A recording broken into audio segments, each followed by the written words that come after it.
Welcome to another episode of Preparing for the Unexpected.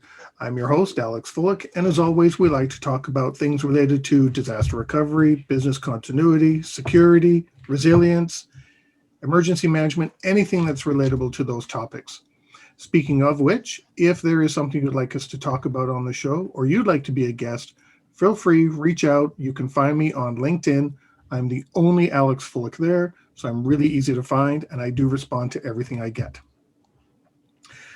And I just want to have a couple of announcements. I just got news that I'll be speaking at 3 conferences this year. October 4th to 6th at Continuity Insights, hopefully on-site in Minneapolis.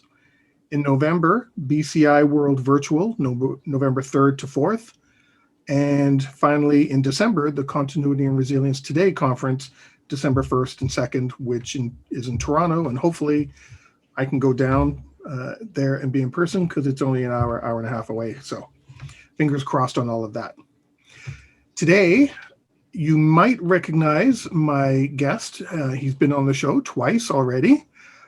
We had a marathon session. We recorded 2 episodes back to back. So it was quite an intense time, but I want to welcome back for his 3rd time on the show, Andrew Ziegler. Andrew, welcome back.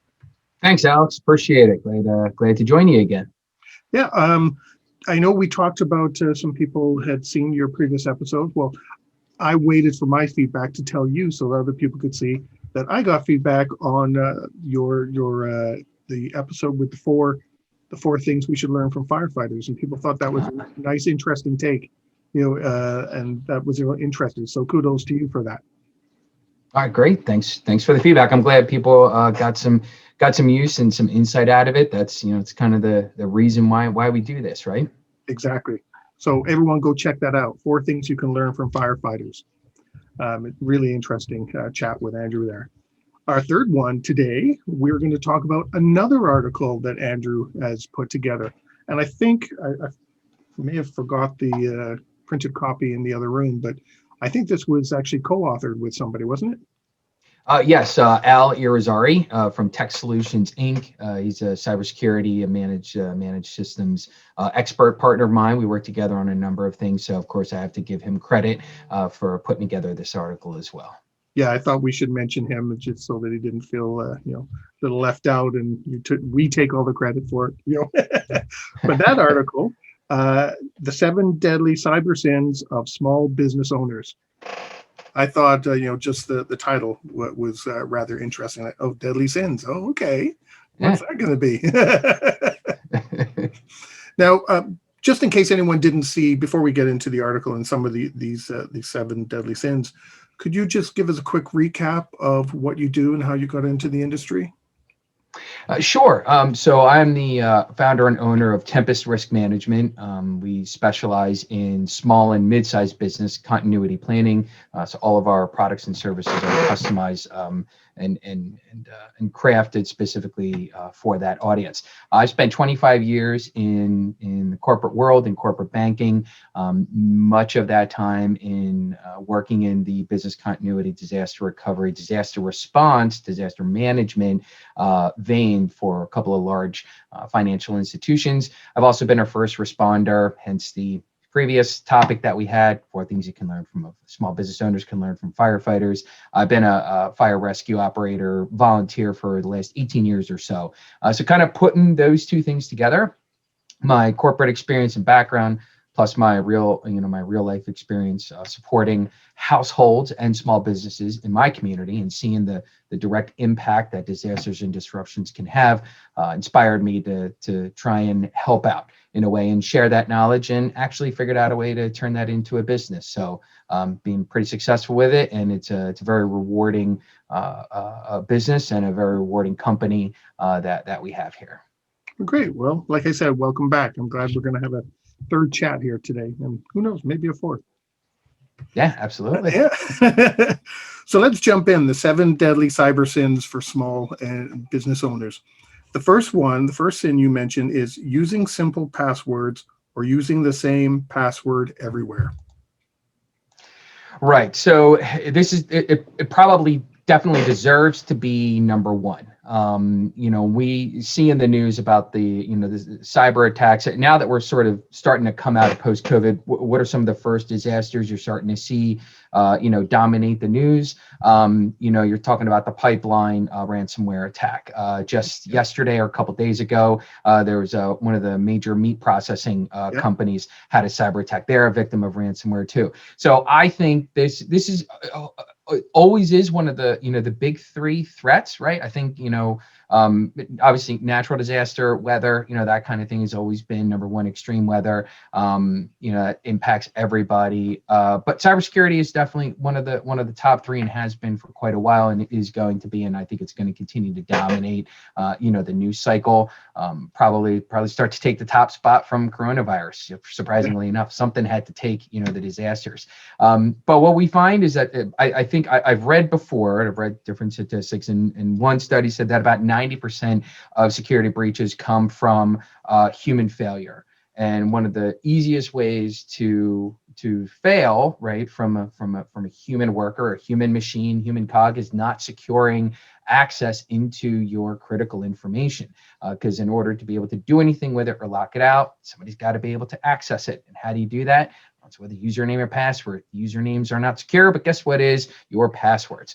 So what you want to do, the real key thing here is to basically at least 12 characters, a combination of capital letters, lowercase letters, numbers, and if you put symbols in there, even better.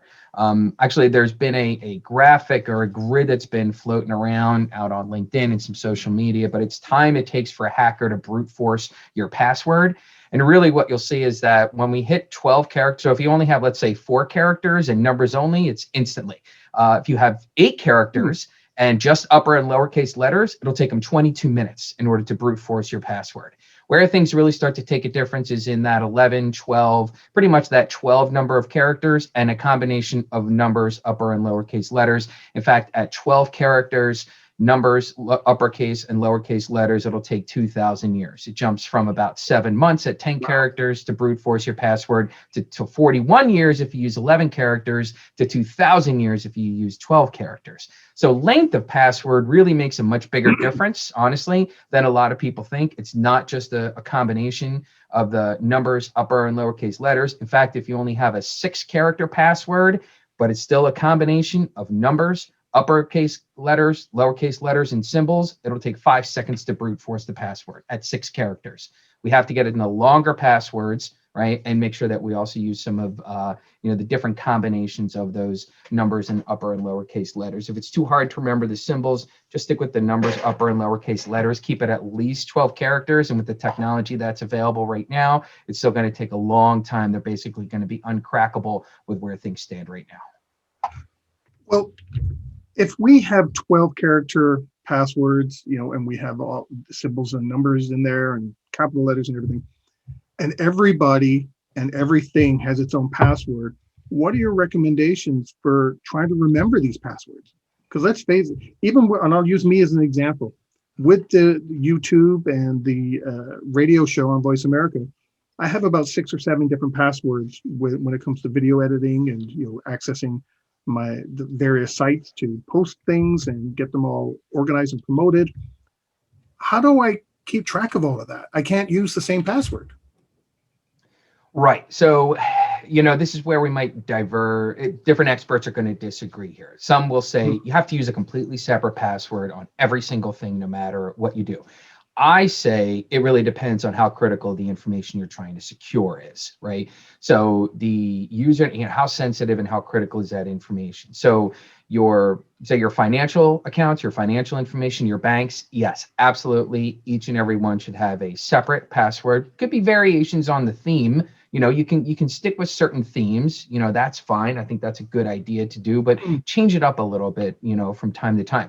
Keep it in a secure file, secure, location. I'm not going to not going to say what I do, Don't but say where it is. I have heard from friends that some passwords are kept in a secure Excel file, password protected Excel file or Word document. Others use a secure note on their iPhone or on their cell phone that's only unlockable with a other secure password or their face. But when it comes to common applications, because chances are your financial and your super secure information, let's look at it at two levels, right? It needs to be highly secure or highly sensitive and not very sensitive. So your checkout for, your Jelly of the Month Club, your password for that. Sure, let's keep it at the 12, characters, but honestly, you can probably use the same password. I'm going to say it's okay to duplicate and use the same password for your Jelly of the Month Club, your Hammer of the Month Club, and your checkout order on, let's say, I don't know about Amazon, but Home Depot. All right. It's okay to use some of those same passwords on the lower risk and lower security. You want to keep them complex passwords, but I think it is okay in that case to reuse some of them for that lower level, lower security, type of data and information that potentially hackers could get at. And also think about what is it that they could gain access to. Are they, if it's just your personal information, so in the case of a checkout order, let's say Target or Amazon, sure, they can find out what you're ordering, but probably what you're mainly concerned about, the only thing that they have is your credit card information.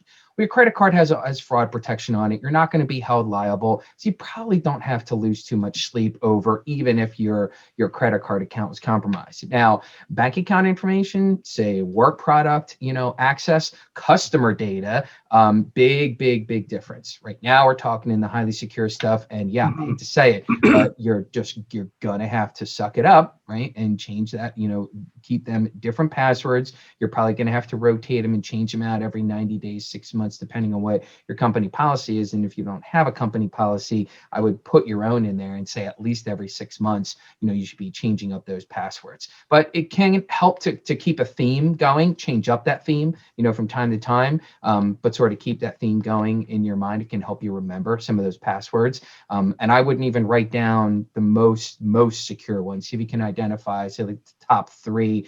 The super secure cannot, get anywhere. Don't even write them down anywhere. Just keep them in your head, or physically write them down and keep them somewhere physically secure, within your personal property. And not under your keyboard. Not on your keyboard. No, we're talking like a safe or a lockbox, someplace where we're talking layered. That's a big part, right? It's layered authentication. It's layers of protection. So if you have a password, we're actually now getting into sin number 2, because you keep mentioning authentication, which is not taking the time to configure multi-factor authentication. So now you can continue on with what you were saying, because you were going down that route. Perfect. So sin number 2 is not taking the time to configure your multi-factor authentication. Even when it's an option, people may not be taking advantage of it. And so the atonement is where MFA or multi-factor authentication is available, go ahead and enable it. Because a lot of the providers, they're not forcing you to do so, but they might. Usually you can go, and especially a lot of banks, you have the option to either have and when we say multi-factor authentication, for those who don't know, that's usually something that which would be your password, and something that you have. So that would be, say, your cell phone.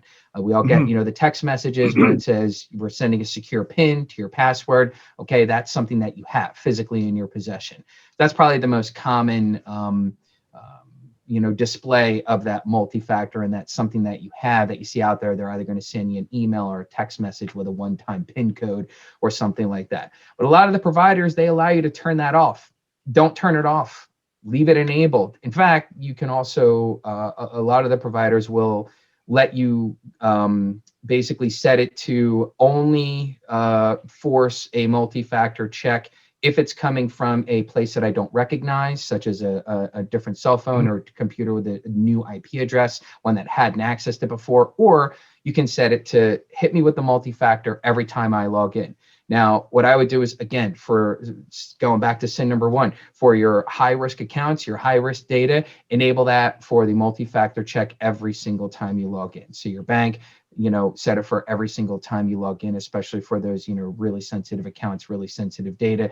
It's a suggestion, it's a precaution. Highly recommend you do that. But at the very least, make sure that it's turned on everywhere you can and that it's checked anytime anybody's trying to come in from a new IP address or new phone or something like that. It can at least slow down, this is factor of, it's kind of like locking your front door, right? Like if a thief really wants to get in with a sledgehammer, they're going to get in. But why make it easy on them? What this is not using multi-factor authentication is like, it's not even, it's having a deadbolt and not even using it. Right. And does that also include questions? Because there's a couple of sites that I access, have to do with taxes and government and all those kind of things. And they do exactly what you mentioned, a combination of three things. You have your ID and your password. Then they send you a personal code. And then you also have to answer a question that you pre-identified out of like 50 questions, your first dog's name or something like that, your favorite band or whatever the case may be. And does that include those kind of questions as well? Like, is that another layer to add into this MFA? It can be another layer, but usually what you see in most cases that it's actually either or. So it's either answer these preset security questions, or if you don't remember what they are, we're going to have to send you a passcode.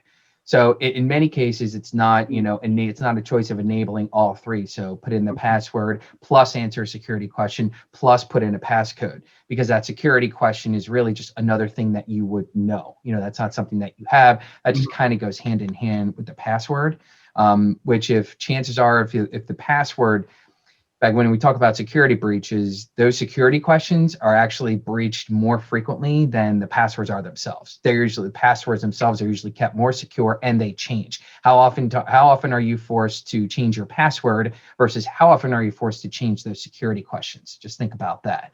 So it kind of sits side by side. It doesn't really help to have all three. I think really what the key is something that which is a password, which is secure, 12 characters, changed every 3 months to 6 months, and then something that you have a physical device and email access to an email address, something that I think that's the strongest multiple layers that you can have. Having the security questions doesn't really give that much in addition to also having a PIN or something or a passcode or something set. Now you got me thinking with these multi-layers for small business owners. I'm assuming that what you're describing are people, customers, clients, vendors coming into that small business from outside. Would you have that same level of authentication employees inside the business?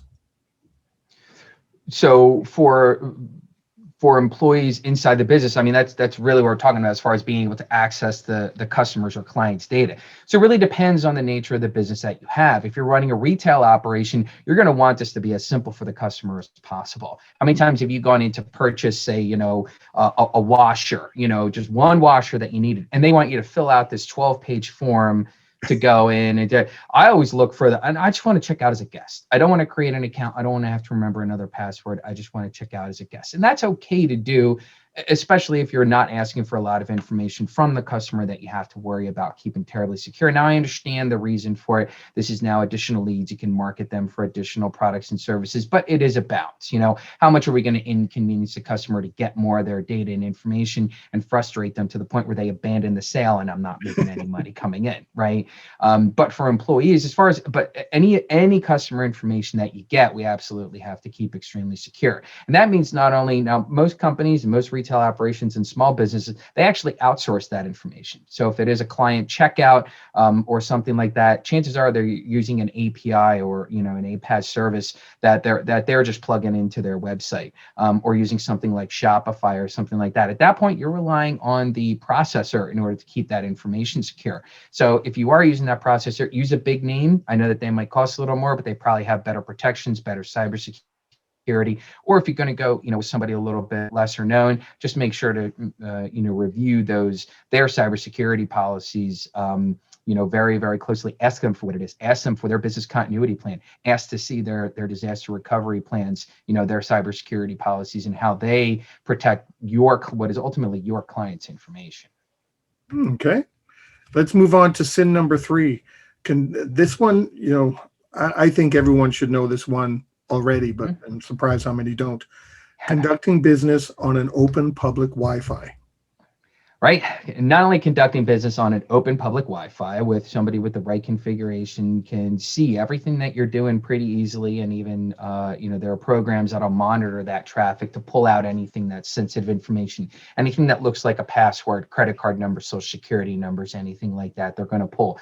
Not only that, but be very careful of things that you think are secure, non-public Wi-Fi, when they may actually be fake.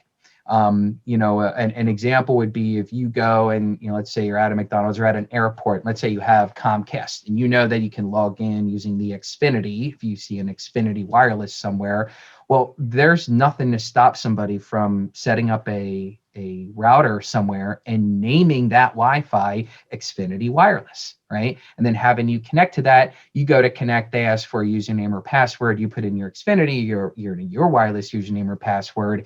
You think that you're secure. Now, first of all, they already have your Xfinity username or password right off the bat, but now you are actually more comfortable, more likely to share sensitive information, log into secure spaces, and they're just monitoring the heck out of everything. So it's not even just about accessing known public Wi-Fi spaces. It's be very, very careful about making sure that if you think you are accessing a private Wi-Fi connection, make absolutely sure that that is what you're actually accessing.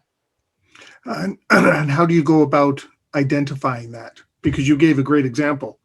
So how can you identify if you one that looks right but you're unsure of? How do you go about identifying? A public one, obviously, it usually just says Starbucks Wi-Fi or something like that. But how do you identify if you're potentially on the wrong Wi-Fi?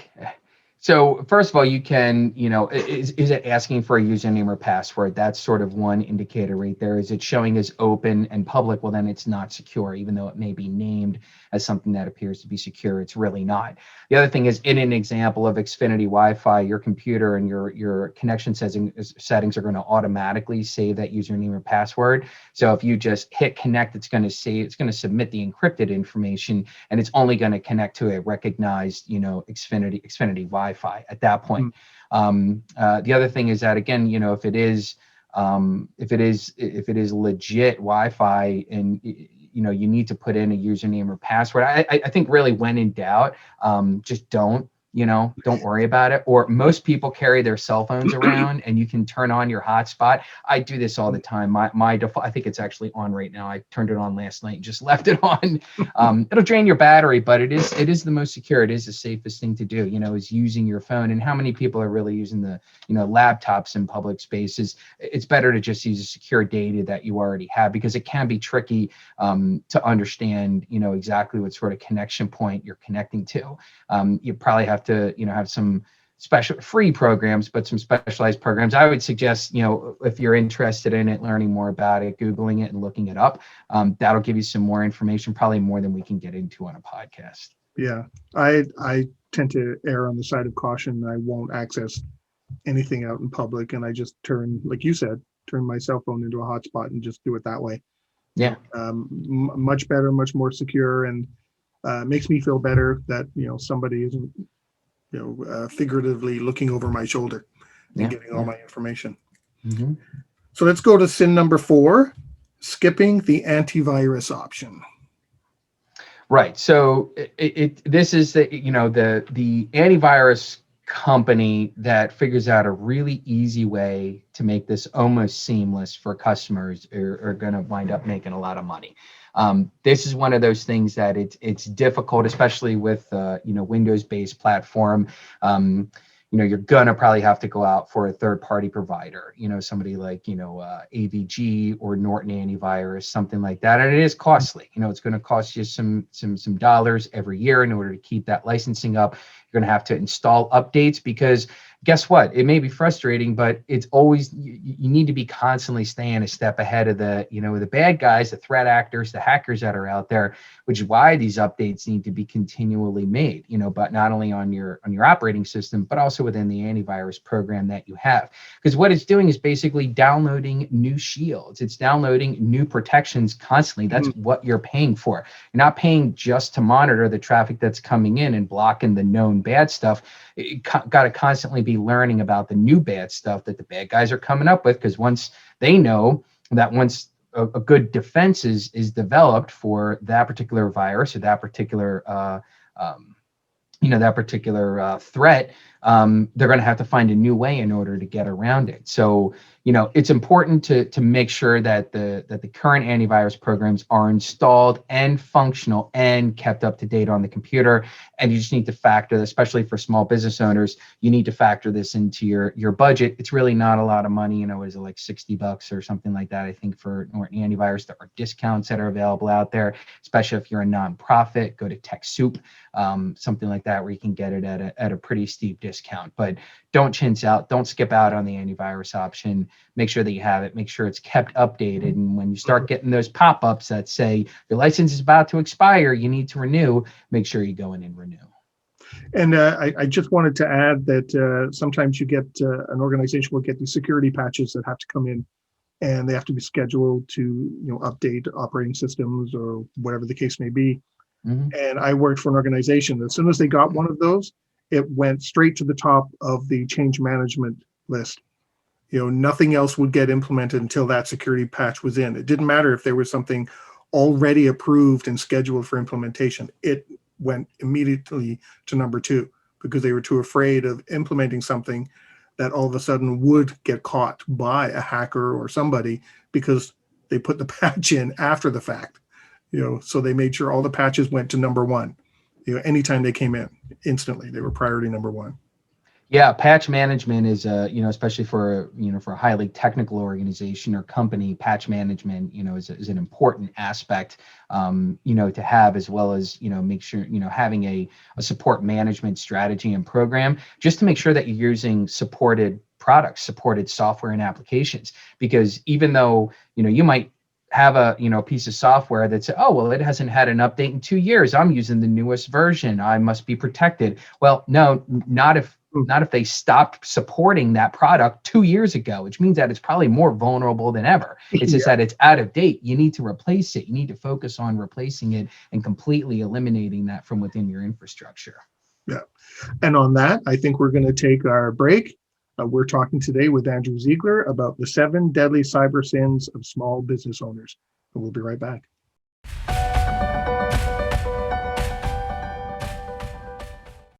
And welcome back. Today we are talking with Andrew Ziegler about the 7 deadly cyber sins, of small business owners. Great. We did sin 1 to 4. Number 5 we kind of touched on, but I think there's a little bit more we can say here. Sin number 5, failing to keep your computer or phone updated with the latest updates or updated to the most recent version. Any thoughts on that? Additional thoughts? Right. So we talked about computers and really the antivirus software, right, which is really just sort of, a shield, a protection, over top of your entire machine. But let's talk about the actual applications within your computer. At this point, software and computer manufacturers, they're required to provide security patches at no charge to their customer, as long as that particular product has not reached its end of life, or as long as it's supported. So, a lot of those times those patches are coming in for free. You just need to actually access them and know how to do so on your computer, how to know when there's a patch or an update available, run it, right? Have that patch installed in order to give yourself that protection. We've all seen the updates on say iPhones and Androids and cell phones as well. The cell phones, which now is basically becoming for many people, they're actually primary data source and their primary device. It's not just about the cell phone itself, but think about all of the apps that are on the cell phone, the interface. That's your connection, and that's a consumer and a business owner's connection into their data, into their sensitive information. So it's probably not as important. It is important to make sure that you're seeing when the big red thing pops up over your settings icon to say, hey, an update or the newest operating system is up to date. Sure, that's important, but that's actually less critical than each individual application making sure that the app is running its latest, because as vulnerabilities are discovered within that app, those updates need to be run. Now, others would argue, well, but sometimes the new release actually introduces a vulnerability. Sure, that's possible, but by far more times than none, the update that's being supplied actually corrects more issues than it introduces. So I am a fan of setting automatic updates on your phone to just say, hey, whenever a new update is available for any app, automatically update it. It saves me a lot of time. I've never had a problem with it. It's a setting that should be available on most phones and is on iPhones. Highly recommend getting that set up so that it's done automatically. The patches are updated automatically and regularly, and you can do the same thing on your computer too.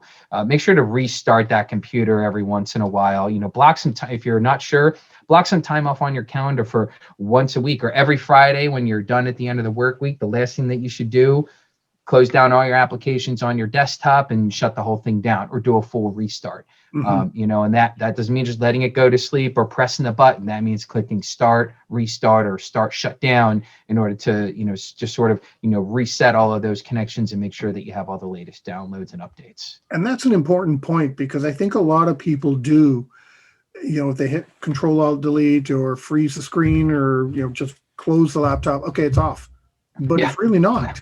Yep. And you're not going to get those updates automatically. Yeah.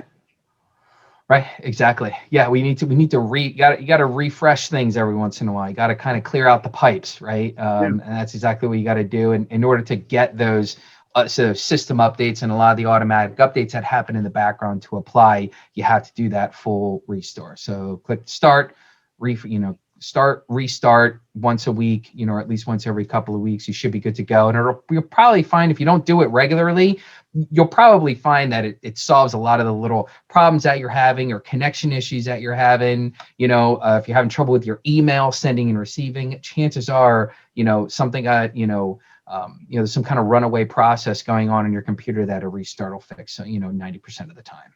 And now you know why tech support always asks you, did you reboot first? Yes, that's exactly right. When in doubt, log out. Exactly. I do on my phone, just as an FYI, I do the same thing that you do. It's set to automatic updates, so I don't have to concern myself or worry myself if I have the latest or not. It's automatically done for me. Yeah, absolutely. And if I do leave my laptop on, or either one of them, no more than 2 days, it always gets closed down at some point after 2 days, because I know there is some sort of an update probably waiting somewhere. So I always do that. So let's go to sin number 6, failing to back up your important data. Yes, failing to back up your important data. So my favorite response when I ask a client, hey, do you back up your data? They say, oh, we don't have to worry about it. We're on the cloud. That's when I have to sort of take a deep breath and say, okay, that does not mean that your data is being backed up. It just means that you're keeping it in a place that's not necessarily sitting right in front of you. It's someplace virtual, but it doesn't mean that it can't get sick. It doesn't mean that it can't get infected. What you would protect on with having all of your information and operating in a cloud environment, say, Microsoft 365 or, using OneDrive or even Google Docs or, Google Drive, is that your information is accessible from anywhere. Instead of that data being sitting right in front of you on a physical device, it is saved out into the cloud, in a cloud environment, cloud infrastructure. It's sitting on Amazon's or Microsoft servers somewhere. So if something were to happen to that device, if you had a physical issue, a flood, a fire, you dropped it, your cat pushes it off the counter. I'm looking at my cat right now. He always eyes up my laptop. The cat pushes it off of the counter. The physical destruction of that physical device, now the laptop that you have is really just an interface into the data that's out there on the cloud. But it's still out there in a location which could be compromised. If a threat actor or a hacker or somebody gets your username and password and decides to click delete on all of your information that's in the cloud, it's not saved anywhere, it's gone. All right. So when we talk about backing up, we're talking about having a third-party location. Having your information in a cloud is not backing up your data, because your data can be deleted, it can be stolen, it can still be locked up with ransomware. There's all kinds of stuff. It can still be infected. There's still ways in which it can be infected, and having it with Microsoft or Amazon, and I don't care who you are, but nobody is important enough. Well, maybe there are a few people, but probably, none of us and none of the people that we know are going to be important to have Amazon or Microsoft care about their data getting stolen or destroyed in order to be able to have it back. So what you want to have is basically a third-party backup, whether that's a physical backup, an actual physical device that's plugged in your computer, and I'm a huge fan. It costs a little bit more, but of taking snapshots in time, right? So a daily snapshot of all of your data, all of your files, all of your folders, and storing it somewhere so that if you do have an infection, all right, but you don't realize that that infection even happened until weeks later, you can still go back into a point in time prior to when that infection happened and when your data was compromised and restore from that point in time at which your data was compromised. There's lots of services and cloud-based applications that are out there, so that's another cloud, right? So Carbonite is one that you hear about a lot. There's Barracuda is another one, that there are some service providers that are out there that have cloud-based solutions which automatically back up your data every day, or if you want to pay more, it'll even back it up every hour. And you can have all those backups saved for, either a week, 2 weeks, months, years if you want to. It really all depends on how much you're willing to pay. So I would recommend you have at least a daily backup, and you pay for at least 3 to 6 months worth of those backups to be stored. Because chances are, if you have a compromise, you're probably going to know about it in weeks, not months. And you can still go ahead and restore. You may lose some data between when you realize the compromise, between when the compromise happened and when you realized it, but at least you're not having to rebuild completely from scratch. So backing up the data, just using a cloud is not a backup, and it's not a disaster recovery strategy. That's still your primary location. You need to have a backup of your primary location. And if it's sitting on the cloud, if your primary data is sitting on the cloud, say in Microsoft OneDrive or Google Drive, whatever the case may be, you still need to have that backed up. You still need to have a secondary place where all that data is stored with different snapshots of different times. So you can always go back and restore it should the worst happen. I remember quite a few years ago now, over 10, 12 years ago, talking about backups with a client, and they said, "Oh yeah, we back up our stuff." And I said, "Oh, what?" And they went to the old tapes. They loaded tapes, they backed it, copied everything to tapes. I said, "Oh, okay. Well, where do you keep those?" And he said, "Oh, just turn around. They're in that box right behind you." Yeah. And I went, they're coming to get picked up, and right, and taken away somewhere, the third party, and no, we just exchange them from the operation center. Right. Okay, so this place burns down, you lose everything. Yeah, absolutely. That they changed their strategy after that. I would imagine so. Probably a good idea. So let's go to the last one, and I like this one: responding to the Nigerian prince. Yes. So responding to the Nigerian prince, you're promised, $1 million if you were to just give your bank account information. I think it's kind of who's foolish enough to do that now. But that was a common refrain from back in the 90s. But phishing emails and now phishing texts are the number one vector for cyber attacks, especially identity theft. Seeing on emails, professionals for the most part are usually pretty well seasoned now to getting an email and being able to recognize it for what it is.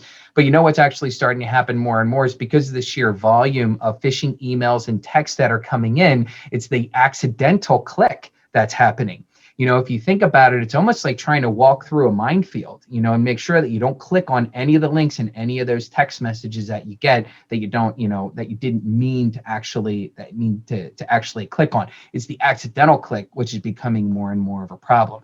So how do we avoid this? Number one, making sure that you've got good settings, junk mail settings and whatnot in your mailbox, whatever email system you're using. Yes, it may mean that you miss some important communications, but it's better than losing your company or having a major issue because some virus got installed on your computer or somebody were to accidentally put in their username and password into something. The other thing is really, I think, good education and training. There's 1,000,001 articles that are out there and blog posts about how to recognize a phishing email that can give you tactics and tricks. Like, look, if you get the email and it looks like it's from a legitimate source, where it says from and it says John Smith. All right, well, double click on that John Smith and see what the email actually is, right? See what the email address actually is. And if it's anything other than what you would recognize as in something.com and something legitimate, then chances are it's a phishing email. Delete it. Don't even respond to it. Don't do anything with it. Hovering over the URLs in order to see where it's actually taking you and looking at the very front of that URL. Is it taking you to a legitimate place? Is it going to www.google.com/whatever, or is it google.funtime.com? Right? And you just need to know and have that education to know that no, you're not going to Google. You're actually going to funtime.com, that's where it's taking you. And if it looks suspicious at all, delete it. If it doesn't look legitimate, it's probably not. Get rid of it. Anybody, any legitimate email source or a marketer or anything like that who knows, has any legitimacy whatsoever, they're going to know how to make sure to avoid looking like a phishing email, and not make those simple mistakes. So you're probably not going to miss something important. When in doubt, ignore it, delete it, don't do anything with it. If you're not sure, ask an expert, ask your IT folks, ask your managed service provider. They can probably do some analytics on that email or that message or whatever the case may be. And pretty much if you get a text message from any number that you don't recognize, don't respond to it. Don't click on anything, ignore it. I know it's a pain. Hopefully the IT companies and the different service providers will be able to figure out ways to reduce the number of spam text messages that are coming through. But for now, there really isn't any solution. We just got to live with it and just ignore it as best as you can. It's kind of a futile effort to try and block each and every one, because then they're just going to recycle a different number and you're just going to get hit from somewhere else. So it's unfortunately just one of those things about our society right now that we have to deal with, getting those fake text messages. Well, you can even just read the message itself in the email and how it's worded half the time. Verbs are wrong, and unless it's coming from somebody that is coming from, you have an office in Montreal and the name looks familiar, it's coming from Montreal, and so there's a French tinge to everything. Yep. Okay, you might recognize that, but you can also read it going, what the heck are they talking about? Wrong verbs, wrong adjectives all over the place, and you just go, okay, yeah, phishing for sure. Right. Delete. I just wanted to add, I worked for somebody, a large institution. What they used to do in their fraud and IT areas, they used to send employees emails, and some of them were correct, some of them were not. And in our Outlook, we had a button that said, report this as phishing. And if you got one of these emails and you went, no, that's phishing, and reported it, you got a message saying, congratulations, good job, you're aware of all of this. And if you accidentally clicked on the link or replied to it, you'd get a no. Yep. Yeah, I've seen the same thing. I used to get the same thing in one of my previous employers. Yep. Yeah, that's a good strategy. Yeah, it is. So we've come to the end of the show. Any final thoughts on the 7 deadly the 7 deadly cyber sins of small business owners? Any final comments?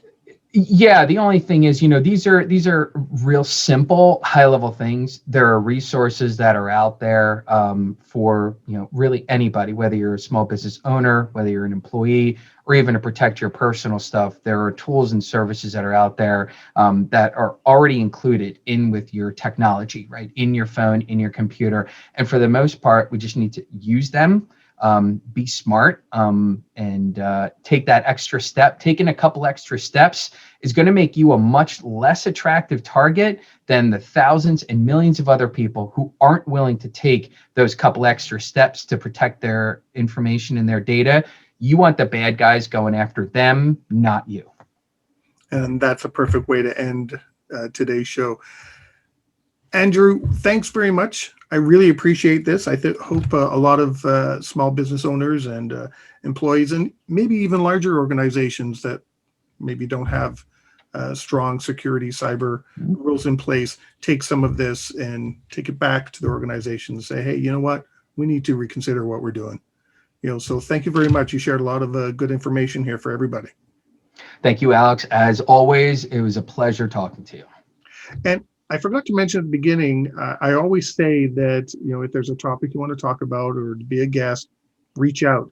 Well, Andrew was one of those people who did it, right? Yep, absolutely. And now here we are. We're great colleagues, sharing a lot of really great information and working together. Yeah, 3 times. Absolutely. So don't be afraid. Yeah. Reach out to Alex. Yeah, we'll get you here. You never know. Everybody's got something to share, make us all better in this industry. So Andrew, thanks very much again for your time and your expertise. And you want to mention your co-author on that article too, just so he gets a shout out? Yes, Al Irizarry. That's that's Irizarry at Tech Solutions Inc. You can find him on LinkedIn and on LinkedIn and follow him and connect with him and let him know how much you enjoyed his contribution to this topic. So thanks, Al. Thanks for contributing, even though you weren't here. You got funneled through Andrew here today. So thanks very much. Again, if you want to be a guest, please feel free to reach out. You can find me on LinkedIn or even send comments about today's show. In the meantime, stay prepared, everybody. If you liked that video, thumbs up. If you didn't like that video, thumbs down. But leave a message and let me know what your thoughts are. If you'd like to be a guest on the show to talk about something related to business continuity, disaster management, COVID, personal well-being, anything that's relatable to those subjects, you can reach me through my LinkedIn profile, which is in the video description. And of course, don't forget to subscribe. In the meantime, stay prepared, everybody.